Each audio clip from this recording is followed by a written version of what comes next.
नमः संस्कृताय। संस्कृत प्रभा चैनल में आप सभी का हार्दिक अभिनंदन है। प्रिय छात्रों एवं छात्राओं, आज हम कक्षा 8 के पाठ्यक्रम में नियत रुचिरा भाग 3 के त्रयोदश पाठ का अध्ययन करेंगे, जिस पाठ का नाम है क्षितौ राजते भारत स्वर्ण भूमि। प्रस्तुत पाठ के लेखक डॉक्टर श्री कृष्णचंद्र त्रिपाठी जी हैं। इस पाठ में भारत के गौरव का गान किया गया है। देखिए, यह अपना भारतवर्ष प्राचीन काल से ही अपने सांस्कृतिक परंपराओं एवं नैतिक मूल्यों के लिए विश्व भर में प्रसिद्ध है और अनेकता में एकता भारत की विशेषता। इस कविता के भावों को कवि ने इस संस्कृतिका में समाहित किया है। बहुनाम जनानाम धरेयमिति। यह भारत भू ऐसे महान पुरुषों की जननी है जिन्होंने जीवन के विविध क्षेत्रों में प्रतिमान स्थापित किए हैं। संगीत, कला, साहित्य, चिकित्सा और विज्ञान आदि विविध क्षेत्रों में अपने doctor Rabindranath Tagore, APJ Abdul Kalam, Premchand, sir CV Raman, Jagdish Chandra Bose आदि ऐसे विज्ञानी और महान तत्ववेत्ता पुरुष हुए जिन्होंने अपनी योग्यता एवं सामर्थ्य से इस भारत भू को गौरवान्वित किया है। राष्ट्रकवि मैथिली शरण गुप्त अपने पद्य खंड भारत भारती में भारत के उत्कर्ष को इस प्रकार वर्णित करते हैं। भूलोक का गौरव प्रकृति का पुण्य लीला स्थल कहाँ, फैला मनोहर गिरि हिमालय और गंगा जल जहाँ। संपूर्ण देशों से अधिक किस देश का उत्कर्ष है, उसका कि जो ऋषि भूमि है वह कौन भारत वर्ष है, उसका कि जो ऋषि भूमि है वह कौन भारत वर्ष है। देखिए, इस पाठ में कवि ने खाद्यान्न संपन्नता, कलानुराग, प्राविधिक प्रवीणता और सामरिक शक्ति की महनीयता को दर्शाया है और प्राचीन संस्कृति के साथ साथ आधुनिक मिसाइल क्षमता और परमाणु संपन्नता की सामर्थ्य शक्ति को भी इसमें वर्णित किया है।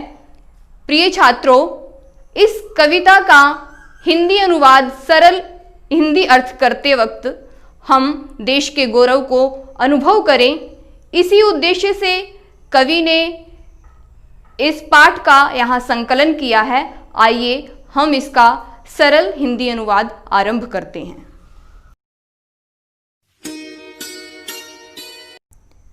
सुपूर्णं सदैवास्ति खाद्यान्न भाण्डं, नदीनां जलं यत्र पीयूषतुल्यं।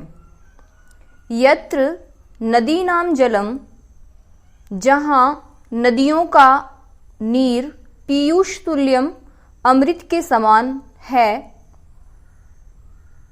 खाद्यान्न भाण्डं सदैव सुपूर्णम अस्ति। खाद्यान्न के भंडार जहाँ सदैव भरपूर रहते हैं। इयं धरा शस्यैर स्वर्णवद भाति। इयं धरा, यह धरती, यह भारत भूमि, शस्यै फसलों से, स्वर्णवद भाति, फसलों के पक जाने पर सोने की भांति भांति चमकती है। ऐसी यह भारत स्वर्ण भूमि, भारत की स्वर्ण भूमि क्षितौ पृथ्वी पर राजते शोभायमान है। त्रिशूलाग्नि नागहि पृथिव्यस्त्र घोरहि, अणूनां महाशक्तिभिः पूरितेयम्। इयं पृथ्वी भारत भूमि, यह भारत भूमि त्रिशूल, अग्नि, नाग और पृथ्वी नामक भयंकर भयानक मिसाइलों से और अणुना महाशक्ति भी और परमाणु की महाशक्ति से पूरीता परिपूर्ण है। सदा राष्ट्र रक्षा रतानां धरेयं क्षितौ राजते भारत स्वर्णभूमि। इयं धरा, यह वसुंधरा, सदैव राष्ट्र रक्षा रतानां, राष्ट्र की रक्षा में लगे हुए लोगों की धरती है। सदा से राष्ट्र रक्षा में निरत लोगों का पालन पोषण करती आई है। ऐसी यह भारत की स्वर्णिम धरित्री क्षितौ राजते, इस पृथ्वी पर शोभायमान हो रही है। इयं वीरभोग्या तथा कर्म सेव्या जगद वंदनीया च भूः देवगेया।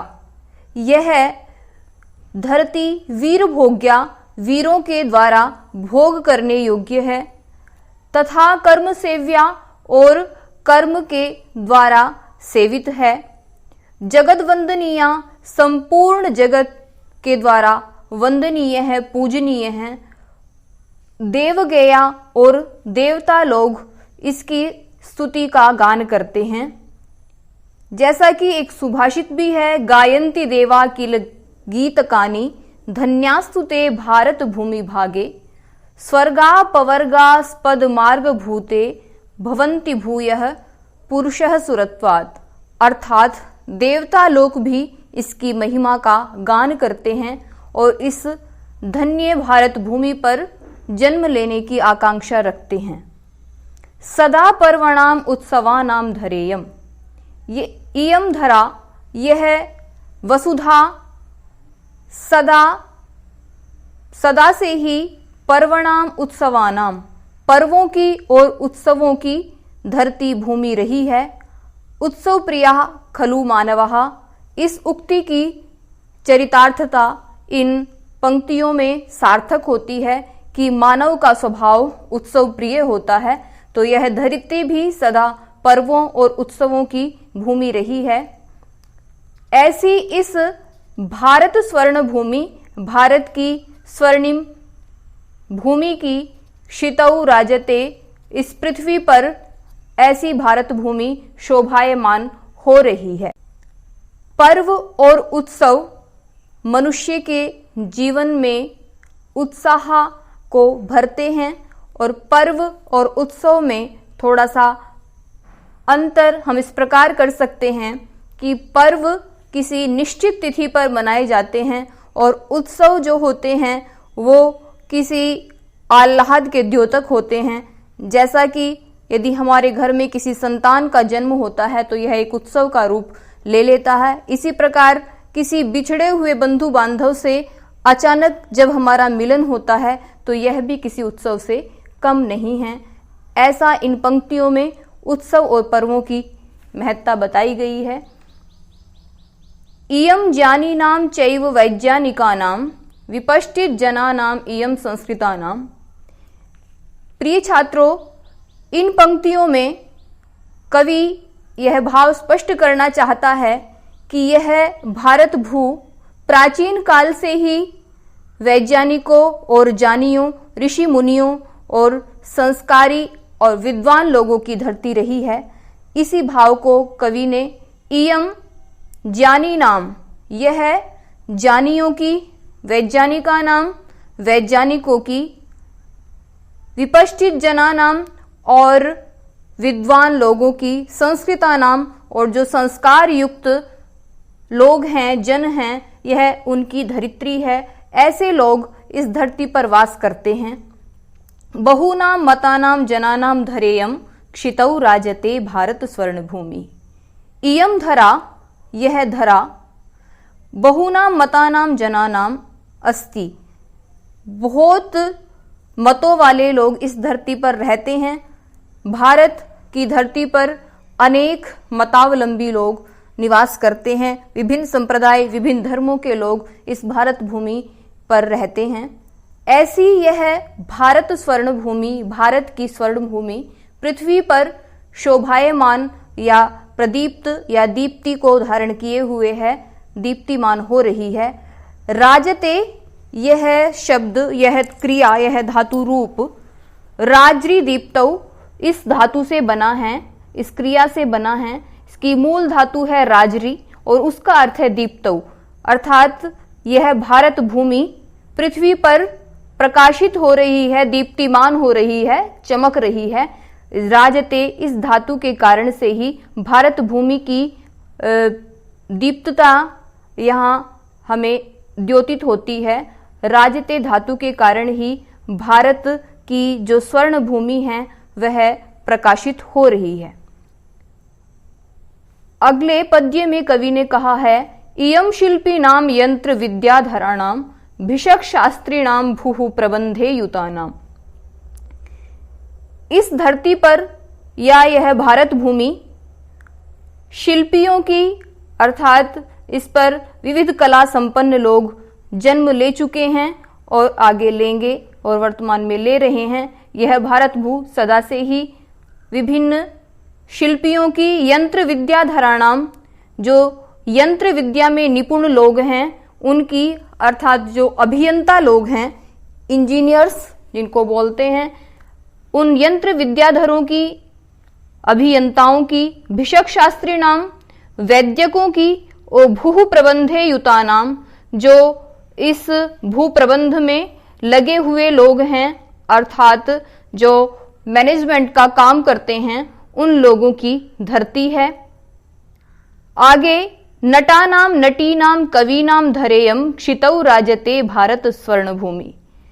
इस धरती पर अनेक कला संपन्न लोग निवास करते हैं, जैसे नटानाम अभिनेता लोग, नटी नाम अभिनेत्रियां, कवि नाम कवि जिनकी स्वतः प्रसूत प्रतिभा होती है, ऐसे कवियों की जिनकी कल्पना शक्ति इस संसार को हमारे सामने प्रस्तुत करती है, ऐसे कवियों की यह भारत की स्वर्ण भूमि। ऐसे कवियों, ऐसे लोगों, ऐसे विभिन्न कला संपन्न लोगों की यह भारत की स्वर्ण भूमि सुशोभित हो रही है, इस धरती पर शोभायमान है। और अंतिम पद्य में कवि ने देश की वन्य जाति को, वन्य जीव जंतुओं को, वनस्पतियों को, यहाँ पे वनस्पतियों की ओर संकेत किया है कि हमारा देश केवल भौतिक साधनों से ही संपन्न नहीं है, अपितु इसकी प्राकृतिक संपदा, इसकी वनस्पतियां, इसके वन्य जीव जंतु इसकी महती संपत्ति हैं। वने दिग्गजानाम तथा केसरीणाम तटीनाम इयं वर्तते भूधराणाम। वने दिग्गजानाम, वन में रहने वाले दिग्गजों अर्थात हाथियों, तथा उसी प्रकार केसरी नाम, सिंहों की, शेरों की, तटी नाम और नदियों की, भूधरा नाम, उसके साथ साथ ही भूधर जिन्हें पर्वत पहाड़ कहते हैं, भूधरों की यह धरती है। शिखी नाम शुका नाम पिका नाम धरेयम क्षितौ राजते भारत स्वर्ण भूमि। ऐसी यह भारत की स्वर्ण भूमि शिखी नाम मयूरों की, शुका नाम जो शुक हैं, तोते हैं, पिका नाम जो कोयल हैं, ऐसी यह भारत की स्वर्ण भूमि इस पृथ्वी पर राजते शोभायमान हो रही है।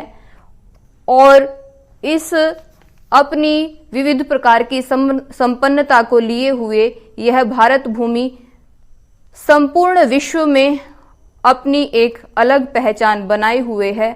तो हमने इस पाठ में भारत की विविधता को लेकर के हर पक्ष पर विचार किया और अंत में यही कि भारत का गौरव केवल भारत की यह धरती ही नहीं, अपितु इसका हर एक कण भारत का गुणगान कर रहा है, भारत भूमि की महिमा का गान कर रहा है। इसी के साथ पाठ का हमने जो सरल हिंदी अनुवाद किया उसको पढ़ करके हम अपने भारत की महिमा को स्वयं में अनुभव करें और अपने आप को गौरवान्वित महसूस करें। जयतु संस्कृतम, जयतु भारतम, वंदे मातरम। प्रथमः प्रश्नः। प्रश्नानाम् उत्तराणि एकपदेन लिखत। प्रश्नों के उत्तरों को एक पद में लिखो या एक शब्द में उनका उत्तर दो। क इयं धरा कही स्वर्णवद् भाति। उत्तरं शस्यैः। ख भारत स्वर्णभूमिः कुत्र राजते। उत्तरमस्ति क्षितौ। ग इयं केषां महाशक्तिभिः पूरिता। उत्तरम् अणूनाम्। घ इयं भूः कस्मिन् युतानाम् अस्ति। अत्र सप्तम्याः एकवचनं कस्मिन् अस्ति, अतः अत्र उत्तरे अपि प्रबन्धे सप्तम्याः एकवचनम् उत्तरमस्ति प्रबन्धे। ग अत्र किं सदैव सुपूर्णम् अस्ति। उत्तरं खाद्यान्न भाण्डम्। द्वितीयः प्रश्नः। समानार्थक पदानि पाठात् चित्वा लिखत। समानार्थक पदों को पाठ से चुनकर के लिखिए। क पृथिव्याम्। अत्र पदानि सन्ति क्षितौ, पर्वतेषु, त्रिलोक्याम्। पृथिव्याः समानार्थक पदम् अत्र अस्ति क्षितिः। अत्र पृथिव्याः सप्तम्याः एकवचनम्, अतः क्षितौ अपि सप्तम्याः एकवचनम्। समानार्थक पदम् अस्ति पृथिव्यां क्षितौ। ख सुशोभते। अत्र विभिन्नानि पदानि सन्ति लिखते, भाति, पिबति। सुशोभते सुशोभित होता है, भाति सुशोभित होता है। अत्र समानार्थक पदम् अस्ति भाति। ग बुद्धिमताम्। विभिन्नानि पदानि पर्वणाम्, उत्सवानां, विपश्चिज्जनानाम्। अत्र बुद्धिमताम् अस्य समानार्थक पदम् अस्ति विपश्चिज्जनानाम्। घ मयूराणाम्। अत्र विविधानि पदानि सन्ति शिखीनां, शुकानां, पिकानाम्। मयूराणाम् अस्य समानार्थक पदम् अस्ति शिखीनाम्। ग अनेकेषाम्। अत्र पदानि सन्ति जनानां, वैज्ञानिकानां, बहूनाम्। अनेकेषाम् अस्य पदस्य समानार्थक पदम् अस्ति बहूनाम्। तृतीयः प्रश्नः। श्लोकांश मेलनं कृत्वा लिखत। श्लोकांशों का मेल करके लिखिए। श्लोकांश मेलनेन पदानि तदैव सम्यक्तया बुद्धौ आगमिष्यन्ति यथा यदा पाठस्य कंठस्थीकरणं भविष्यति, कवितायाः कंठस्थीकरणं भविष्यति। अत्र क इति प्रश्नः अस्ति त्रिशूलाग्निनागैः पृथिव्यस्त्रघोरैः। पाठे अस्य अंशमेलनम् अस्ति त्रिशूलाग्निनागैः पृथिव्यस्त्रघोरैः अणूनां महाशक्तिभिः पूरितेयम्। ख सदा पर्वाणाम् उत्सवानां धरेयम् क्षितौ राजते भारत स्वर्णभूमिः। ग वने दिग्गजानां तथा केसरीणाम्। अत्र श्लोकांशमस्ति तटीनाम् इयं वर्तते भूधराणाम्।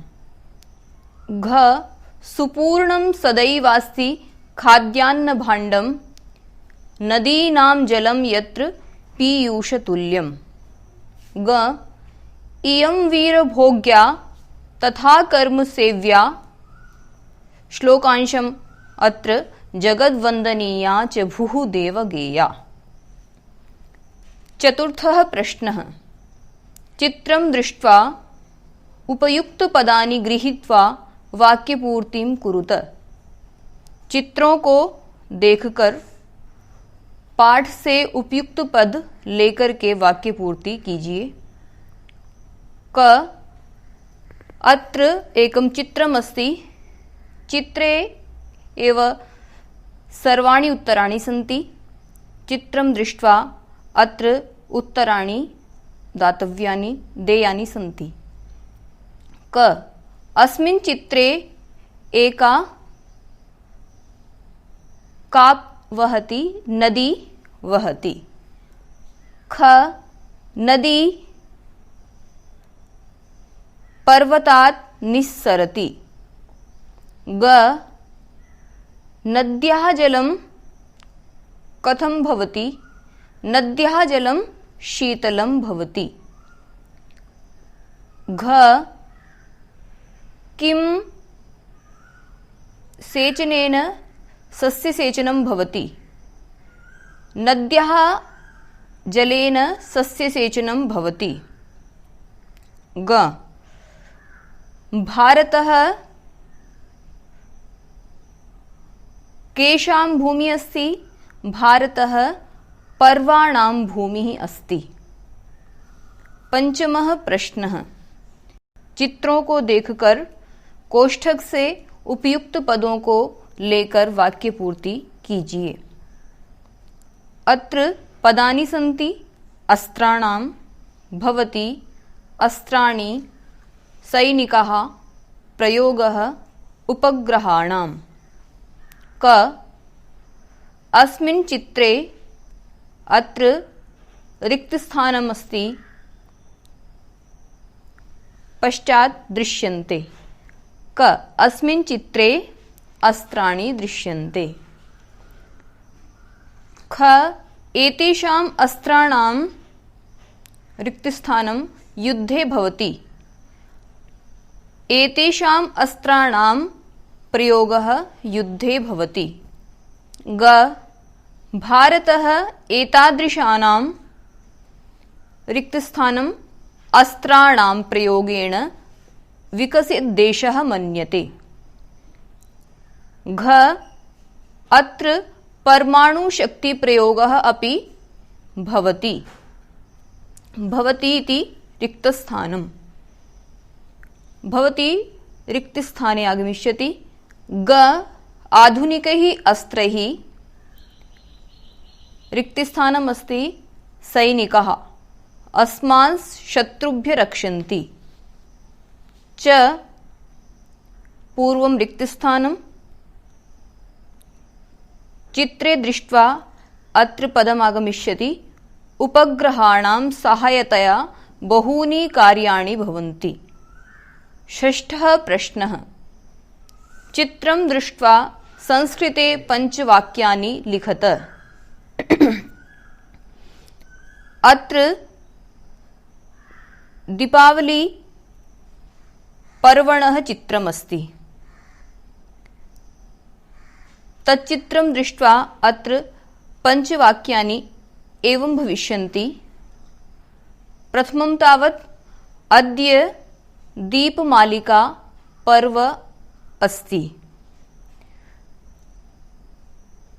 अस्मिन् दिवसे सर्वे दीपान् प्रज्वालयन्ति। चित्रे माता सुतायै दीपं यच्छति। पिता स्फोटसञ्चालने पुत्रस्य सहायतां करोति। पंचमः सर्वत्र प्रकाशः दृश्यते।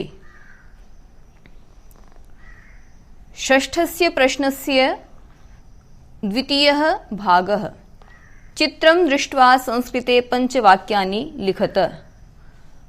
अत्र रक्षाबन्धन इति पर्वणः चित्रमस्ति। प्रथमं वाक्यम् अद्य रक्षाबन्धनं पर्व अस्ति। द्वितीयं भगिनी भ्रातुः हस्ते रक्षासूत्रं बध्नाति। भगिनी भ्रात्रे मंगलकामनां करोति। यदा मंगलकामना क्रियते स्वस्तिदायक कर्मणि चतुर्थी विभक्ति भवति यस्य कृते कामना क्रियते। अतः अत्र भ्रात्रे चतुर्थी विभक्ति। यहाँ पर इस वाक्य में जब किसी के लिए मंगल कामना की जाती है तो उस पद में चतुर्थी विभक्ति होती है। इस कारण से यहाँ भ्रात्रे इस पद में चतुर्थी विभक्ति है कि बहन अपने भाई के लिए मंगल कामना करती है। भ्राता भगिन्यै रूप्यकाणि ददाति। दा धातु के योग में चतुर्थी विभक्ति आती है। जिसके लिए कोई वस्तु दी जाती है उस पद में चतुर्थी विभक्ति होती है। अतः यहाँ भगिनी इस पद में चतुर्थी विभक्ति है। भ्राता भगिन्यै रूप्यकाणि ददाति। पंचमः वाक्यः द्वौ प्रसन्नौ स्तः। दोनों भाई बहन प्रसन्न दिख रहे हैं। षष्ठस्य प्रश्नस्य तृतीयः भागः। अत्र चित्रं दृष्ट्वा संस्कृत भाषया पंचवाक्येषु प्रकृतेः वर्णनं कुरुत। चित्र को देखकर संस्कृत भाषा में 5 वाक्यों में प्रकृति का वर्णन कीजिए। प्रथमं तावत् इदं वनस्य चित्रमस्ति। ख अत्र अनेके वृक्षाः सन्ति। ग वने एकः सिंहः भ्रमति। घ एकः मृगः तिष्ठति। ग अत्र मयूरः नृत्यति। वानरश्च कूर्दति इति।